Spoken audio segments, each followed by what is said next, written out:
Hello everyone. I'm going to do another video sermon video, however you want to term it. I've been doing series, and I'm on the last one I did was lessons from the spider, and today it's going to be lessons from the ant. I'm going to be in Proverbs 30:24 through I think it's 28.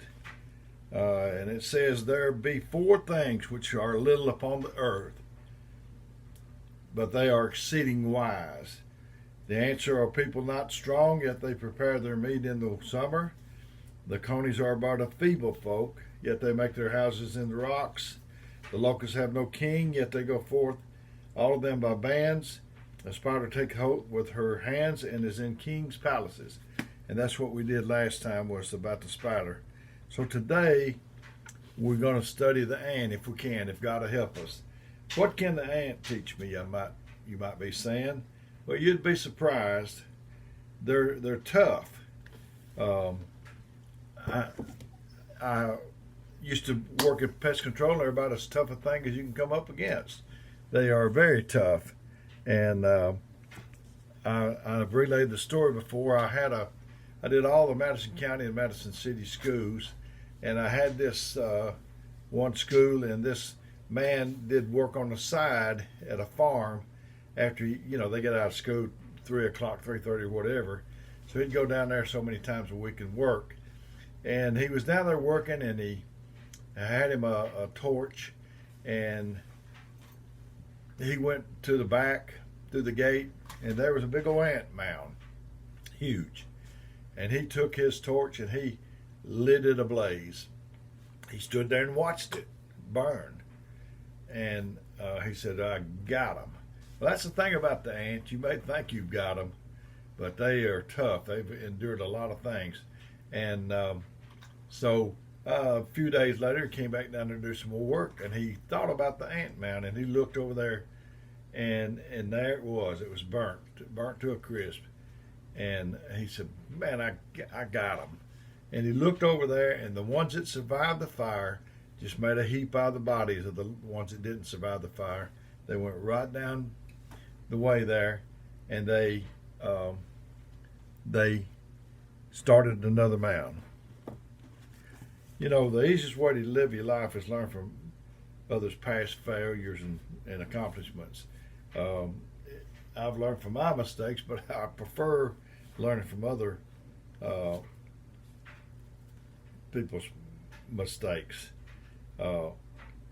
It's more challenging to take advice from someone that's not yet benefited from their own solutions, like a homeless man trying to tell you how to be a billionaire. Ants, on the other hand, fall into the successful categories, and they can teach us how they succeed time and time again. One thing, they're driven by purpose. They have a clear long-term objective that shapes everything they do, and that's what you need, is a clear long-term objective that determines everything you do, so that there's no wasted effort. One ant's sole job is to find food for the colony. That's his job. That's what he does. He don't try to get in on the other person's job. He just does that job. This is his purpose, and he spends his time and energy. And so, since that's what he does all the time, and he puts his time and energy in it, it compounds his chances for success.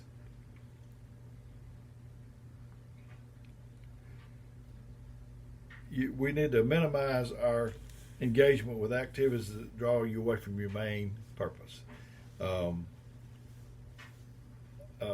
We need to focus on that we are supposed to be doing. And we've got a lot of distractions today. It said, "Let the words of your mouth and the meditations of our heart be acceptable unto thee," something like that. And we don't have time to meditate, but we should, because Jesus had a garden spot. He liked to get off to himself. Ants work as a team. Now there you go, brothers and sisters. Ants are team workers and work together in order to achieve something great. In the same way, in order for you to achieve something great, You must align yourself with others who can help propel you to another level. I learned about a word called synergy when I was in school, and the best I remember, it means that as a team, the parts together can do more than the individual parts on their own.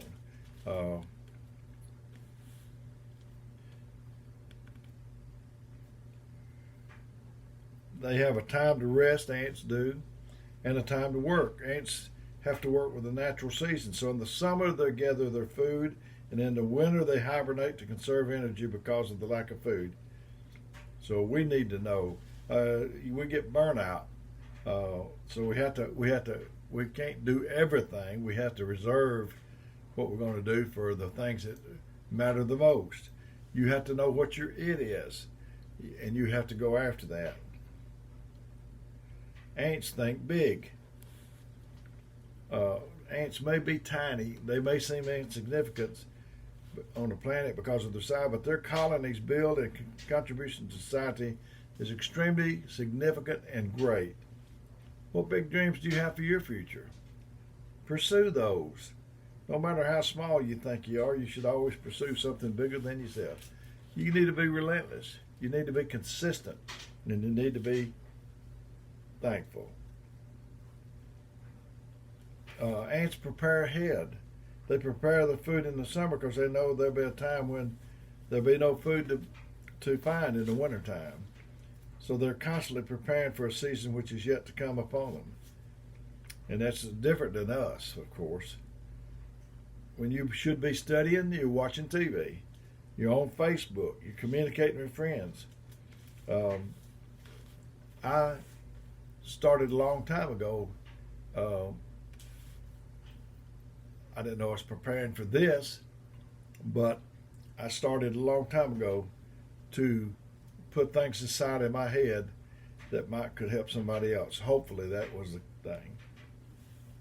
The only way you can maximize any given moment is by preparing for it. If you think ahead to whatever you got to do tomorrow and then work your way backwards, you would then be able to prepare adequately. I like to, my brother Dwayne, he was an attorney, and he visualized. If he had a case the next day, he thought through what he was going to say and what the other fellow was going to say, and he visualized it. You need to visualize in your mind what you're going to do tomorrow and today, and fall through that. I tell you, my brother was something else. Dwayne, he represented Progress Rail. I heard a story about him. I wasn't there, but they said that he represented a client, a vendor, on something that happened at the railway, and the fellow he was defending had never seen him, and so Dwayne goes down there, and Dwayne hadn't actually come in the courtroom or whatever it was, the hearing room or whatever, but the other two opposing attorneys were sitting there, and the man saw him. He knew they were going to be against him, and they had three-piece suits on and briefcases sitting at a conference table, and he thought, man, these guys are impressive. I hope my guy, Dwayne Cantrell, I hope my guy is at least that sharp. And in comes Dwayne. Did you ever know about Columbo? That was my brother. I mean, he looked like he just didn't know where he was going, or he was mismatched. Didn't look like he had it together. But that was a deceptive thing he used. But he was on it. And he wanted you to relax. But he comes in the room, and the man looks at him and said, oh, that's my attorney? Oh, well, I'm in trouble against these two guys. So Dwayne's over there while the other guys are preparing their case. Dwayne's done it the night before, and he's reaching in a candy bowl, fishing around for some kind of candy. And I wasn't there, but they told me, I think more than one person said that Dwayne blew him out of the water. You got to visualize what you're going to do. You have a tendency in your subconscious mind, I'm told, to complete the picture that you've got in there. So your mind, subconsciously, unconsciously, whatever, goes to work to complete that picture that you've given it. So give it successful pictures. Ants carry workloads they can handle. Although they're small, ants can handle up to 100 times their weight. Ants serve one another. Living for yourself that's a pretty lonely thing. That's like the Maytag repairman. Serving other people one step further asks, what can I do for you? You start to live beyond yourself and purposely contribute positively to others. When few ants in a colony infected by a fungal disease, they spread the disease through the colony, licking it off one another, and each ant receiving as much of the disease as the individual immune system can fight off effectively. A man did a study to show he could keep food unopened in a room and keep ants from getting to it. In the center of a large room, he placed a huge tub filled with water. He placed a bar stool in the middle of the tub, and on the bar stool he put a plate of chocolate candy. Around the tub he painted a wide band of slow-drying glue. He sealed the room tight. 6 days later he checked the room. The ants were all over the candy. How did they manage this? The first obstacle was the glue. Hundreds of ants sacrificed their bodies to become a bridge for the others. The water was the second obstacle. The ants carried up a little bit of grass and wood and put them together with their spit to form a bridge to swing across the leg of the bar stool. Another kind of ant took an easier route. They just simply climbed up the wall to the ceiling above the stool and dropped down on the chocolate. Another example of persistence is the soldier of Martian ants of Malaysia. They march across the jungle, devouring what is in their path. If they come to a river they want to cross, some break away from the group, and a few go upstream, and a few go downstream till they find the exact spot to cross. They go back to the colony and somehow communicate which way to go. The spot they choose is a sharp bend in the river where the water happens to be flowing diagonally. The ants interlock with each other to become balls around the size of coconuts, then roll down the bank into the river and let the current carry them across. On the other side, they untangle and continue their march. And it's been discovered that certain kinds of ant have a passion for the sweet glandular substance given off by the caterpillar of a large butterfly. They become so addicted to it that they even seek out the supplier and carry him to their nest with delight. But they unwittingly bring home the enemy in disguise, for the caterpillar gorges himself exclusively on ant larvae. Usually such a threat to the colony will be repelled with great vigor, but the adults enjoy the tasty secretions of the guests so much that they're oblivious to the fact that their young are being devoured in the process. Is that what we're doing, brothers and sisters? Are we bringing the enemy home? Are we bringing the enemy to church with us? And I talked about the spider, and I'm talking about the ant. And both of them, if you tear down an ant mound, if you tear down a spider web, they start building back immediately. So COVID's tearing up a lot. Coronavirus is tearing up a lot. But we need to get right back in there and start building again.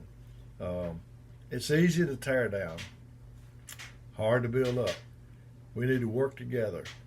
I remember in school, I don't know why I thought about this, but I've mentioned it before. I remember when I was growing up, we didn't have the games that they got now. I'm not saying poor, pitiful me. My daddy told me about what he had, and it was less than what I had by far. But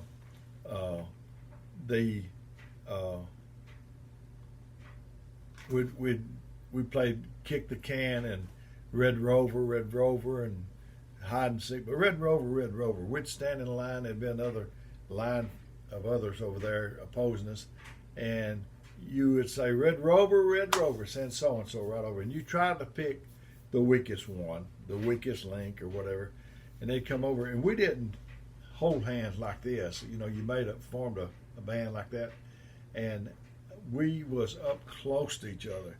There is a spirit that is trying to get between the children of God. I'm telling you it is. You believe me or not? I know you believe me. And it's trying to get in between us.